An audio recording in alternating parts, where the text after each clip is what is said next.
Government of India ministry of railways railway recruitment board వారి ఆధ్వర్యంలో 14,298 వేకెన్సీలతో notification అనేది release కావడం జరిగింది. ఐటీఐ పూర్తి చేసిన అభ్యర్థులు కేంద్ర ప్రభుత్వ ఉద్యోగం సాధించడానికి ఇది ఒక గొప్ప అవకాశంగా మనం చెప్పుకోవచ్చు. ఈ నోటిఫికేషన్ అప్లై చేసుకోవడానికి కేవలం 15 డేస్ మాత్రమే టైం ఇవ్వడం జరిగింది. దానికి సంబంధించిన డీటెయిల్స్ మనం ఈ వీడియోలో చూడబోతున్నాం. వీడియోను తప్పకుండా చివరి వరకు చూడండి.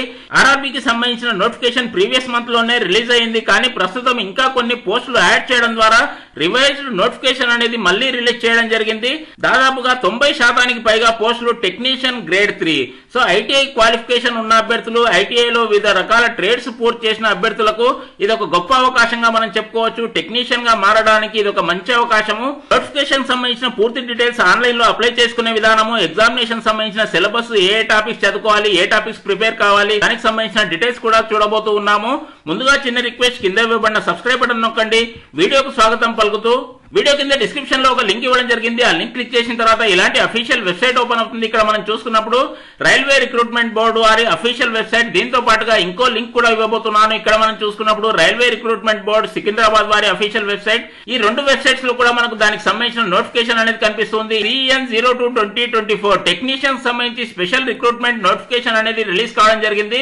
దీంతో పాటుగా సెంట్రల్ వెబ్సైట్ లో కూడా దీనికి సంబంధించిన నోటిఫికేషన్ ఇక్కడ మనకు కనిపిస్తుంది. ఈ అంశంపై మనం క్లిక్ చేసినప్పుడు PDF రూపంలో డీటెయిల్ నోటిఫికేషన్ అనేది వివరంగా మన ముందు రావడం జరిగింది. ఈ టెక్నీషియన్ గ్రేడ్ 3 నోటిఫికేషన్ కొరకు అప్లై చేసుకోవడానికి చాలా రకాల ఇన్స్ట్రక్షన్స్ ఉన్నాయి. అన్ని విషయాలు కూడా మనం చర్చించుకోబోతున్నాము.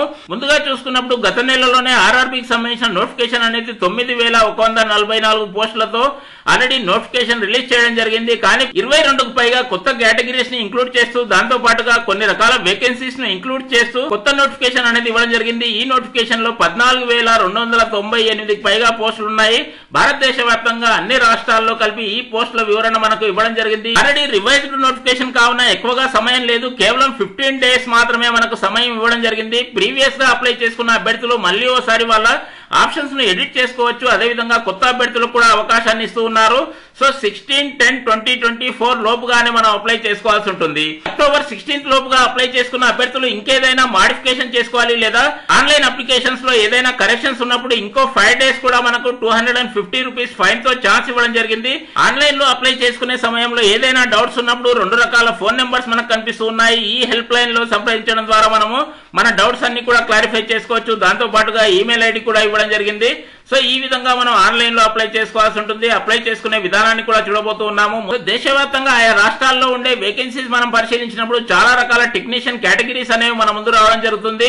సో ఈ కేటగిరీస్ కాకుండా ఆంధ్రప్రదేశ్ మరియు తెలంగాణ రాష్ట్రాలకు సంబంధించి ఎక్కువగా అభ్యర్థులు ఆర్ఆర్బీ సికింద్రాబాద్ జోన్ లోనే అప్లై చేస్తూ ఉంటారు. ఈ విధంగా మనం స్క్రోల్ డౌన్ చేస్తూ వెళ్ళినప్పుడు ఆర్ఆర్బీ సికింద్రాబాద్ లో కూడా చాలా రకాల వేకెన్సీస్ ఉన్నాయి. ఇక్కడ కనిపిస్తూ ఉన్న వేకెన్సీ ఆధారంగానే ఆయా ట్రేడ్ లో మీరు ఐటీఐ అనేది పూర్తి చేసి ఉండాలి. కంపల్సరీగా పూర్తి చేసిన అభ్యర్థులకు మాత్రమే అవకాశం ఉంటుంది. టెక్నీషియన్ గ్రేడ్ 3 లో ముందుగా బ్లాక్ స్మిత్ సంబంధించి, అదేవిధంగా బ్రిడ్జ్ కి సంబంధించి, దీంతో పాటుగా క్యారేజ్ అండ్ వ్యాగన్ సంబంధించి, దాని తర్వాత ఎలక్ట్రికల్ సంబంధించి 2 రకాల కేటగిరీస్ కనిపిస్తూ ఉన్నాయి. దాని తర్వాత మెకానికల్ సంబంధించిన 2 రకాల కేటగిరీస్ ఉన్నాయి. వీటి తర్వాత మనం పరిశీలించినప్పుడు ఎలక్ట్రికల్ కేటగిరీకి సంబంధించిన వేకెన్సీలు అనేవి ఎక్కువగా ఉన్నాయి. సో ఈ విధంగా మనం చూస్తూ వెళ్ళినప్పుడు ఎలక్ట్రికల్ సంబంధించిన వేకెన్సీస్ కనిపిస్తూ ఉన్నాయి. దీంతో పాటుగా ఫిట్టర్ వారికి కూడా అవకాశం ఉంది. R&AC కి సంబంధించి అవకాశాలు ఉన్నాయి. దీంతో పాటుగా రివర్టర్ సంబంధించి, దీనితో పాటు SNT కి సంబంధించి, ట్రేడ్ మెషిన్ సంబంధించి, వెల్డర్ సంబంధించి, ఆ టెక్నీషియన్ కేటగిరీని బట్టి కంపల్సరీగా అభ్యర్థులు ఎవరైనా సరే ఆ ట్రేడ్ లోనే ఐటీఐ పూర్తి చేసి ఉండాలి. ఫర్ ఎగ్జాంపుల్ ఇక్కడ మనం చూసుకున్నప్పుడు ఆర్ఆర్బీ సికింద్రాబాద్ లో ఈ బ్లాక్ స్మిత్ కేటగిరీకి సంబంధించిన వేకెన్సీలు కూడా మనం చూడడం జరిగింది. సో వీటి కొరకు కంపల్సరీగా అభ్యర్థులు 10th క్లాస్ తో పాటుగా ఆయా ట్రేడ్ లో ఐటీఐ పూర్తి చేసి ఉండాలి. ఐటీఐలో ఫోర్జర్ ట్రేడ్ అయినా సరే, హీట్ ట్రీటర్ అయినా సరే, ఫౌండరీ మ్యాన్ అయినా సరే, ప్యాటర్న్ మేకర్ అయినా సరే, మోల్డర్ అయినా సరే, ఈ విధంగా కంపల్సరీగా ఈ ట్రేడ్ లోనే అభ్యర్థులు పూర్తి చేసి ఉండాలి. దీంతో పాటుగా R&AC కి సంబంధించి ఐటీఐలో R&AC ట్రేడ్ ను పూర్తి చేసి ఉండాలి, లేదా ఎలక్ట్రీషియన్ పూర్తి చేసిన అభ్యర్థులు కూడా ఈ కేటగిరీ కొరకు అప్లై చేసుకోవచ్చు. వైర్మెన్ వారికి అర్హత ఉంటుంది. అదేవిధంగా ఎలక్ట్రానిక్స్ మెకానిక్ పూర్తి చేసిన అభ్యర్థులకు కూడా అవకాశం ఉంటుంది. ఈ వెల్డర్ కేటగిరీలో కూడా ఇలాంటి డీటెయిల్స్ మనకు కనిపిస్తూ ఉన్నాయి. 10th క్లాస్ తర్వాత ఐటీఐలో కంపల్సరీగా వెల్డర్ గా మనం పూర్తి చేసి ఉండాలి, లేదా గ్యాస్ కటర్ గా అయినా సరే, వెల్డర్ స్ట్రక్చరల్ అయినా సరే, వెల్డర్ పైప్స్ అయినా సరే. ఒక్కో రాష్ట్రంలో ఒక్కో కేటగిరీ ఉంటుంది, ఒక్కో రకమైన పేరు ఉంటుంది. ట్రేడ్లకు సంబంధించిన నేమ్స్ అనేవి డిఫరెంట్ గా ఉంటాయి. టెక్నీషియన్ గ్రేడ్ 3 ఎలక్ట్రికల్ ఆర్ఆర్బీసీ కేంద్రంలో ఈ కేటగిరీకి సంబంధించిన వేకెన్సీస్ కూడా ఎక్కువగా కనిపిస్తూ ఉన్నాయి. సో ఈ కేటగిరీకి సంబంధించి మనం చూసుకున్నప్పుడు అభ్యర్థులు ఎవరైనా సరే 10th క్లాస్ తో పాటుగా ఐటీఐ పూర్తి చేసి ఉండాలి. ఐటీఐలో మన ట్రేడ్ పరిశీలించినప్పుడు ఎలక్ట్రీషియన్ ట్రేడ్ లో పూర్తి చేసి ఉండాలి, లేదా వైర్మెన్ ట్రేడ్ అయినా సరే, ఎలక్ట్రానిక్స్ మెకానిక్ అయినా సరే, మెకానిక్ పవర్ ఎలక్ట్రానిక్స్ అయినా సరే, మెకానిక్ మెకట్రానిక్స్ అయినా సరే, ఈ విధంగా ఇలాంటి ట్రేడ్ లో అభ్యర్థులు ఏదైనా సరే ఐటీఐ పూర్తి చేసినప్పుడు ఈ కేటగిరీ కొరకు అప్లై చేసుకోవచ్చు. ఇంకో ముఖ్యమైన విషయాన్ని ఇక్కడ మనం పరిశీలించాలి. అభ్యర్థులు ఎవరైనా సరే పాలిటెక్నిక్ డిప్లొమా లేదా బీఈ బీటెక్ లాంటి కోర్సులు పూర్తి చేస్తుంటే వారికి అవకాశాన్ని అనేది ఇవ్వడం లేదు. కంపల్సరీగా ఐటీఐ వారికి మాత్రమే అవకాశాన్ని అందిస్తూ ఉన్నారు. అభ్యర్థులు ఎవరైనా సరే టెక్నీషియన్ గ్రేడ్ 3 కొరకు దరఖాస్తు చేసుకోదలిస్తే వారి యొక్క ఏజ్ లిమిట్ అనేది 18 సంవత్సరాల నుండి 33 సంవత్సరాల మధ్యగా ఉండాలి. కానీ ఎస్సీ ఎస్టీ అభ్యర్థులకు 5 years ఏజ్ రిలాక్సేషన్ ఉంటుంది. అదేవిధంగా ఓబీసీ ఎన్సీఎల్ వారికి 3 years ఏజ్ రిలాక్సేషన్ ఉంటుంది. దీంతో పాటుగా ఎక్స్ సర్వీస్ మెన్ సంబంధించిన ఏజ్ రిలాక్సేషన్ ఇక్కడ మనం చూసుకోవచ్చు. Physically disable person, handicapped persons ఎవరైనా సరే 10 years, 13 years, 15 years వరకు ఏజ్ రిలాక్సేషన్ ఉంటుంది. దీంతో పాటుగా ఇతర అభ్యర్థులందరికి సంబంధించిన ఏజ్ రిలాక్సేషన్ ఇక్కడ మనం పరిశీలించవచ్చు. ఆన్లైన్ లో అప్లై చేసే సమయంలో మీ యొక్క ఏజ్ లిమిట్ అనేది ఖచ్చితంగా చూసుకోవాల్సి ఉంటుంది. దాంతో పాటు ఇంకో కండిషన్ కూడా ఇక్కడ మనకు కనిపిస్తుంది. ఆన్లైన్ అప్లికేషన్ లో మీ యొక్క మొబైల్ నెంబర్ మాత్రమే ఇవ్వాలి. ఈమెయిల్ ఐడి కూడా పర్సనల్ ఈమెయిల్ ఐడి మాత్రమే పేర్కొనాల్సి ఉంటుంది. సెలక్షన్ సంబంధించిన ఇన్ఫర్మేషన్, అదేవిధంగా జాబ్ సంబంధించిన ఇతర ఇన్ఫర్మేషన్, ఎగ్జామినేషన్ సంబంధించిన ఇన్ఫర్మేషన్, ఇలాంటి వివరాలన్నీ కూడా SMS రూపంలో, ఈమెయిల్ రూపంలో అందుతూ ఉంటాయి. కావున ఏదో ఇంటర్నెట్ సెంటర్ వారి, కంప్యూటర్ సెంటర్ వారి ఈమెయిల్ ఐడి, అదేవిధంగా వారి యొక్క మొబైల్ ఫోన్ నెంబర్ కాకుండా మీ యొక్క పర్సనల్ మొబైల్ ఫోన్, అదేవిధంగా పర్సనల్ ఈమెయిల్ ఐడి మాత్రమే ఆన్లైన్ అప్లికేషన్ లో పేర్కొనాలి. తర్వాత ఈమెయిల్ లో పంపించిన ఈ కాల్ లెటర్ ను మనం డౌన్లోడ్ చేసుకోవాలి, ప్రింట్అవుట్ తీసుకోవాల్సి ఉంటుంది. సెలక్షన్ సంబంధించిన డీటెయిల్స్, అదేవిధంగా ఆన్లైన్ ఎగ్జామినేషన్ సంబంధించిన డీటెయిల్స్ కూడా మనం చూడబోతూ ఉన్నాము. ఎంపికైన తర్వాత అభ్యర్థులందరికీ కూడా ఖచ్చితంగా ట్రైనింగ్ అనేది ఉంటుంది. ఆ ట్రైనింగ్ సమయంలో స్టైఫండ్ చెల్లిస్తారు. దాని తర్వాత డైరెక్ట్ గా మీకు బేసిక్ పే అనేది ఇవ్వడం జరుగుతుంది. ఆ విధంగా శాలరీ అనేది ప్రారంభం అవుతుంది. ఎగ్జామినేషన్ అనేది ఆన్లైన్ లో సిబిటి మెథడ్ లో ఉంటుంది. కావున ఖచ్చితంగా అభ్యర్థులు ఎవరైనా సరే ఆన్లైన్ అప్లికేషన్ ఫీజు అనేది చెల్లించాల్సి ఉంటుంది. ఫీజు అనేది ఈ ఆన్లైన్ అప్లికేషన్ ఫీ అనేది 2 రకాల కేటగిరీస్ గా డివైడ్ చేయడం జరిగింది. ముందుగా మనం పరిశీలించినప్పుడు for all candidates, general candidates ఎవరైనా సరే ఖచ్చితంగా 500 రూపీస్ ఆన్లైన్ అప్లికేషన్ ఫీ చెల్లించాల్సి ఉంటుంది. సీరియల్ నెంబర్ 2 లో మనం చూసుకున్నప్పుడు ఎస్సీ ఎస్టీ అభ్యర్థులకు, అదేవిధంగా ఎక్స్ సర్వీస్ మెన్ ఎవరైనా సరే, వీరితో పాటుగా అందరూ ఫిమేల్ అభ్యర్థులు, అందరూ స్త్రీ అభ్యర్థులకు కూడా కేవలం 250 రూపీస్ ఫీజు మాత్రమే ఉంటుంది. వీరితో పాటుగా ట్రాన్స్జెండర్ వారికి, దీంతో పాటుగా మైనార్టీ అభ్యర్థులకు, ఎకనామికల్లీ బ్యాక్వర్డ్ క్లాసెస్ ఈబీసీ వారికి, ఇలాంటి అభ్యర్థులు ఎవరైనా సరే ఉంటే అప్లై చేసుకోదలిస్తే వారికి ఖచ్చితంగా 250 రూపీస్ మాత్రమే ఫీజు చెల్లించాల్సి ఉంటుంది. ఆన్లైన్ లో అప్లికేషన్ ఫీజు అనేది చెల్లించాల్సి ఉంటుంది. ఖచ్చితంగా అభ్యర్థులు ఎవరైనా సరే మీ యొక్క బ్యాంక్ డీటెయిల్స్ అన్ని కూడా ఆన్లైన్ అప్లికేషన్ సమయంలో కేర్ఫుల్ గా ఫిల్ చేయాల్సి ఉంటుంది. ఒకవేళ ఫీ రిఫండ్ ఏదైనా వచ్చినప్పుడు డైరెక్ట్ గా మీ యొక్క బ్యాంక్ అకౌంట్ లోనే జమ అవుతుంది. కావున బ్యాంక్ డీటెయిల్స్ అన్ని కూడా ఖచ్చితంగా క్లియర్ గా పేర్కొనాలి. అప్లై చేసుకున్న తర్వాత రిక్రూట్మెంట్ పద్ధతి ఎలా ఉంటుంది, సెలక్షన్ పద్ధతి ఎలా ఉంటుంది. సో సెలక్షన్ లో ఇంతవరకు అనుకున్న విధంగా కేవలం కంప్యూటర్ బేస్డ్ టెస్ట్ ఆధారంగానే ఉంటుంది. సిబిసి ఎగ్జామినేషన్ రాయడం ద్వారా మాత్రమే సెలక్షన్ అనేది ఉంటుంది. దీని తర్వాత సెలెక్ట్ అయిన అభ్యర్థులకు డాక్యుమెంట్ వెరిఫికేషన్ ఉంటుంది. సర్టిఫికేట్స్ అనేవి ఒరిజినలా కాదా అనేది చెక్ చేయడం జరుగుతుంది. దీని తర్వాత అభ్యర్థులు ఆ జాబ్ కొరకు మెడికల్లీ ఫిట్ గా ఉన్నారా లేదా ఈ పద్ధతి కూడా చెక్ చేస్తూ ఉంటారు. ఈ విధంగా 3 రకాల స్టేజెస్ లో మన యొక్క సెలక్షన్ అనేది ఉంటుంది. సో ముఖ్యమైన సెలక్షన్ మాత్రము సిబిటి పద్ధతిలో ఆన్లైన్ ఎగ్జామినేషన్ లో ఉంటుంది. ఎంసీక్యూ పద్ధతిలో ఆబ్జెక్ట్ టైప్ మెథడ్ లోనే మనము ఆన్లైన్ లో కంప్యూటర్ లో ఎగ్జామ్ రాయాల్సి ఉంటుంది. చాలా మంది అభ్యర్థులు ఆన్లైన్ ఎగ్జామినేషన్ అనగానే భయపడుతూ ఉంటారు. కానీ అలాంటి భయం అక్కర్లేదు. కంప్యూటర్ స్క్రీన్ పైన కూడా మన భాషలో, మన తెలుగు భాషలో, అదేవిధంగా ఇంగ్లీష్ భాషలో, మీ యొక్క స్థానిక భాషలో క్వశ్చన్స్ అనేవి రెగ్యులర్ గా మన ముందు కనిపిస్తూ ఉంటాయి. దానికి సంబంధించిన కరెక్ట్ ఆప్షన్ మనం టిక్ చేస్తూ వెళ్లాల్సి ఉంటుంది. ఫైనల్ గా సబ్మిట్ చేయాలి, ఫైనల్ గా ఫ్రీజ్ చేయాల్సి ఉంటుంది. ఈ విధంగా పేపర్ పెన్ మెథడ్ కాకుండా సిబిటి ఎగ్జామినేషన్ అనేది చాలా ఈజీగా ఉంటుంది. ఇక్కడ కనిపిస్తూ ఉన్న విధంగా pattern and syllabus of CBT pay level 2 in technician grade 3 100 questions ఉంటాయి. టోటల్ గా 100 క్వశ్చన్స్ 90 నిమిషాల్లో పూర్తి చేయాల్సి ఉంటుంది. నెగటివ్ మార్కింగ్ పెనాల్టీ సిస్టమ్ కూడా ఉంటుంది. అన్ని క్వశ్చన్స్ కు ఆన్సర్ టిక్ చేయకుండా మనకు తెలిసిన వాటిని మాత్రమే ఆన్సర్ చేస్తే ఈ పద్ధతిలో మనము నెగటివ్ మార్కింగ్ నుంచి తప్పించుకోవడానికి వీలవుతుంది. దీంతో పాటుగా నార్మలైజేషన్ కూడా ఉంటుంది. సిబిటిలో నార్మలైజేషన్ పద్ధతిని కూడా అనుసరిస్తూ ఉంటారు. పాస్ పర్సెంటేజ్ అనేది ఎంత ఉండాలి, మినిమం ఎన్ని మార్కులు రావాలి, దానికి సంబంధించిన డీటెయిల్స్ మనం చూసుకున్నప్పుడు జనరల్ అభ్యర్థులు, వీరితో పాటుగా ఈడబ్ల్యూఎస్ అభ్యర్థులు ఖచ్చితంగా 40% మార్కులు సాధించి ఉండాలి. దీంతో పాటుగా ఓబీసీ ఎన్సీఎల్ అభ్యర్థులు 30%, ఎస్సీ అభ్యర్థులు అయితే 30%, ఎస్టీ అభ్యర్థులకు 25%. ఈ విధంగా మినిమం పాసింగ్ పర్సెంటేజ్ అనేది కూడా ఇవ్వడం జరిగింది. ఎగ్జామినేషన్ లో అడిగే సబ్జెక్ట్స్ ఏవి, ఎగ్జామినేషన్ లో అడిగే టాపిక్స్ ముందుగా మనం చూసుకున్నప్పుడు మ్యాథమెటిక్స్ సంబంధించిన 25 క్వశ్చన్స్ అనేవి వస్తూ ఉంటాయి.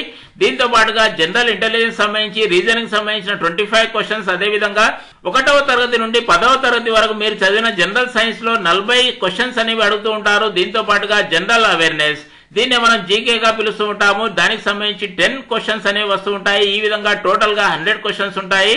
మార్క్స్ అనేవి కూడా 100 ఉంటాయి. మ్యాథమెటిక్స్ లో ఏం చదవాలి, అదేవిధంగా జనరల్ ఇంటెలిజెన్స్ లో ఏం చూసుకోవాలి, దీంతో పాటుగా జనరల్ సైన్స్ లో ఏ అంశాలు మనం చదవాల్సి ఉంటుంది, జనరల్ అవేర్నెస్ లో ఏ టాపిక్స్ ప్రిపేర్ కావాలి, సో దానికి సంబంధించిన డీటెయిల్స్ కూడా ఇదే నోటిఫికేషన్ లో వివరంగా పేర్కొనడం జరిగింది. ముందుగా మ్యాథమెటిక్స్ సంబంధించి అప్ టు 10th క్లాస్ వరకు మీరు చదివిన మ్యాథ్స్ లోంచి క్వశ్చన్స్ అనేవి వస్తూ ఉంటాయి. సో ఆన్లైన్ క్వశ్చన్ పేపర్ లో బైలింగ్వల్ గా ఉంటుంది, ఇంగ్లీష్ తెలుగు, ఇంగ్లీష్ హిందీ. ఈ విధంగా మీరు ఆన్లైన్ అప్లికేషన్ లో పేర్కొన్న భాషలోనే ఎగ్జామినేషన్ అనేది కండక్ట్ చేస్తూ ఉంటారు. కావున మ్యాథమెటిక్స్ లో మీరు ప్రిపేర్ కావాల్సిన అంశాల్లో నెంబర్ సిస్టమ్ అనేది ఉంటుంది. దీంతో పాటుగా డెసిమల్స్ కానీ, ఫ్రాక్షన్స్ కానీ, ఎల్సిఎం, హెచ్సిఎఫ్ ఇలాంటి అంశాలకు సంబంధించి క్వశ్చన్స్ ఉంటాయి.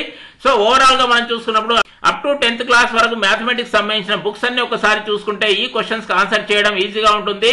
దాంతో పాటుగా general intelligence and reasoning, so ఈ అంశాలకు సంబంధించి ముఖ్యంగా మనం చూసుకున్నప్పుడు అనాలజీస్ అయినా సరే, ఆల్ఫాబెటికల్ అండ్ నెంబర్ సిరీస్, దాంతో పాటుగా కోడింగ్, డీకోడింగ్ సంబంధించిన అంశాలు, దీంతో పాటుగా మ్యాథమెటికల్ ఆపరేషన్స్, రిలేషన్షిప్ సంబంధించి ఇలాంటి లాజికల్ క్వశ్చన్స్ సంబంధించిన అంశాలు ఈ జనరల్ ఇంటెలిజెన్స్ అండ్ రీజనింగ్ లో ఉంటాయి. దీనికి సంబంధించిన బుక్స్ కూడా మార్కెట్ లో ఎన్నో లభ్యం అవుతూ ఉన్నాయి. వాటి ద్వారా కూడా మనం ప్రిపేర్ కావచ్చు. నెక్స్ట్ టాపిక్ ఈ జనరల్ సైన్స్. ఈ అంశంపై వెయిటేజ్ చాలా ఉంటుంది. 40 క్వశ్చన్స్ దీనిలోంచి వస్తాయి. కావున దీని గురించి కేర్ఫుల్ గా మనం ప్రిపేర్ కావాలి.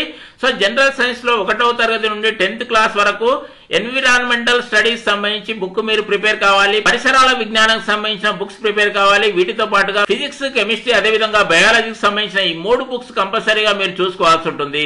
So up to 10th standard వరకు మాత్రమే. నెక్స్ట్ అనేది జనరల్ అవేర్నెస్ లో కరెంట్ అఫైర్స్ ఉంటాయి. సైన్స్ అండ్ టెక్నాలజీకి సంబంధించి, స్పోర్ట్స్ కి సంబంధించి, సాంస్కృతిక కార్యక్రమాలకు సంబంధించి, పర్సనాలిటీకి సంబంధించి, ఎకనామిక్స్ సంబంధించి, రాజకీయాలకు సంబంధించి ఇలాంటి జనరల్ క్వశ్చన్స్ అనేవి మన ముందు రావడం జరుగుతుంది. ఈ విధంగా ఈ అంశాలను మనం ఖచ్చితంగా ప్రిపేర్ అయితే ఈ 100 క్వశ్చన్స్ సంబంధించి మంచి మార్కులు సాధించడానికి అవకాశం ఉంటుంది. ఆన్లైన్ లో అప్లై చేసుకోవడం కూడా చాలా ఈజీగా ఉంటుంది. ఆల్రెడీ మీ యొక్క ఫోటోగ్రాఫ్ అయినా సరే, మీ యొక్క క్వాలిఫికేషన్ సర్టిఫికేట్స్ అయినా సరే ఆన్లైన్ లో స్కాన్ చేసి రెడీగా ఉంచుకోవాలి. వీడియో కింద డిస్క్రిప్షన్ లో ఇవ్వబడిన ఈ లింక్ క్లిక్ చేయాలి. ఈ విధంగా లింక్ క్లిక్ చేసిన తర్వాత ఇలాంటి ఇంటర్ఫేస్ మన ముందు వస్తుంది. ఈ ఇంటర్ఫేస్ లో పైకి చూసుకున్నప్పుడు అప్లై అనే ఆప్షన్ ఇక్కడ కనిపిస్తుంది.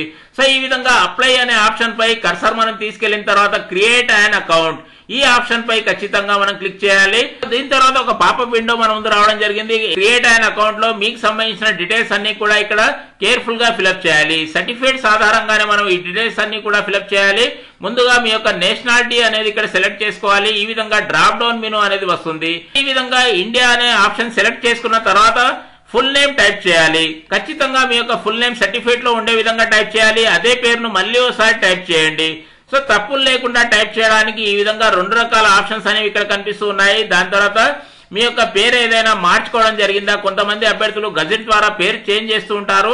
అటువంటి అభ్యర్థులు ఎస్ అనే ఆప్షన్ క్లిక్ చేయండి. ఒకవేళ మీ పేరు సర్టిఫికేట్ లో ఉన్న విధంగానే ఉంటే నో అనే ఆప్షన్ క్లిక్ చేయండి. ఈ విధంగా మీ యొక్క డేట్ ఆఫ్ బర్త్ ఆప్షన్ పై క్లిక్ చేయాలి. ఒక క్యాలెండర్ అనేది వస్తుంది. ఆ క్యాలెండర్ లో మీ యొక్క డేట్ ఆఫ్ బర్త్ సెలెక్ట్ చేసుకోండి. జెండర్ సెలెక్ట్ చేసుకోండి. డ్రాప్ డౌన్ మెనూ ద్వారా మీకు సంబంధించిన జెండర్ ఇక్కడ రావడం జరుగుతుంది. జెండర్ మళ్ళీ ఒకసారి ఇక్కడ పేర్కొనాల్సి ఉంటుంది. దాని తర్వాత ఫాదర్ నేమ్, అదే విధంగా మళ్ళీ ఒకసారి ఫాదర్ నేమ్, దాని తర్వాత మదర్ నేమ్, అదే విధంగా ఆధార్ కార్డు కి సంబంధించిన అత్యంత ముఖ్యమైన ఇన్ఫర్మేషన్. ఈ విధంగా ఆధార్ కార్డ్ నెంబర్ ఇక్కడ టైప్ చేయాలి. వెరిఫై యూజింగ్ ఆధార్ కార్డ్, కంపల్సరీగా ఈ ఆప్షన్ పై క్లిక్ చేయాలి. ఈ విధంగా మీ యొక్క ఆధార్ కార్డ్ అనేది వెరిఫై అవుతుంది. ఈమెయిల్ ఐడి ఇవ్వాలి. దాని తర్వాత మొబైల్ నెంబర్ అనేది ఖచ్చితంగా ఇవ్వాలి. ఈమెయిల్ ఐడిని కూడా వెరిఫై చేస్తూ ఉంటారు, మీదైనా కాదా అని. దాని తర్వాత మొబైల్ నెంబర్ ను కూడా ఓటీపీ ద్వారా వెరిఫై చేస్తూ ఉంటారు. ఈ విధంగా 2 ఓటీపీస్ ఖచ్చితంగా ఎంటర్ చేయాలి. మంచి పాస్వర్డ్ ని క్రియేట్ చేసుకోండి. ఎల్లప్పుడూ ఆ పాస్వర్డ్ ను గుర్తుంచుకోవాలి. క్యాప్చా ఎంటర్ చేయండి. ప్రివ్యూ చూసుకోండి. ఖచ్చితంగా మీ వివరాలు కరెక్ట్ గా ఉన్నాయా లేదా ప్రివ్యూ చూసుకున్న తర్వాత review and create an account. ఈ విధంగా ఆన్లైన్ లో ఒక అకౌంట్ మనం క్రియేట్ చేసుకోవచ్చు. లాగిన్ తర్వాత మీ యొక్క డాక్యుమెంట్స్ అన్ని కూడా అప్లోడ్ చేయండి. మీ యొక్క ఇతర ప్రాసెస్ మొత్తాన్ని పూర్తి చేయవచ్చు. అందరికీ బెస్ట్ ఆఫ్ లక్. వీడియో బాగుంది అనుకుంటే ఒక లైక్ వేసుకోండి. ఇలాంటి మంచి ఇన్ఫర్మేషన్ వాట్సాప్ లో తప్పకుండా మీ మిత్రులందరికీ షేర్ చేయండి. జ్ఞానాన్ని పంచండి. ఏ కోర్సుకు సంబంధించి ఏ డౌట్ ఉన్నా సరే కామెంట్ బాక్స్ లో అడగడం మర్చిపోవద్దు. నెక్స్ట్ వీడియోలో చేయడానికి ప్రయత్నం చేస్తాను. Thank you.